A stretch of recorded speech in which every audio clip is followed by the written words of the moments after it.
ఇవాళ రెసిపీ దొండకాయ ఉల్లికారం అండి. ఎలా చేయాలో ప్రాసెస్ ఏంటో ఫుల్ వీడియోలోకి వెళ్ళి చూసేయండి. ఇందులోనే కొంచెం చింతపండు కూడా యాడ్ చేసుకోవాలండి. ముందే వేయించి పెట్టుకున్న ఉల్లిపాయలు పోపుల్ని ఇలా వేసుకున్న తర్వాత చిన్న అల్లం ముక్క కూడా వేసుకోవాలండి. అలాగే రుచికి సరిపడా ఉప్పు, 2 స్పూన్ కారం కూడా వేసుకోవాలి. ఇది మెత్తగా పేస్ట్ చేసుకోవాలండి. ఇలా వేయితే సరిపోతుంది. ఇప్పుడు ముందే చేసి పెట్టుకున్న ఉల్లికారాన్ని యాడ్ చేసుకోవాలి.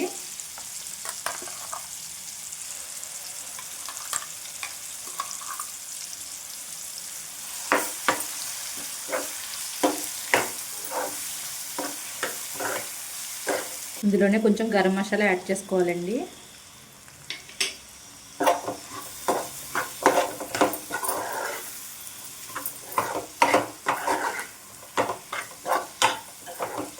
కొంచెం వాటర్ వేసుకుని దగ్గరగా ఉడికించుకోవాలి.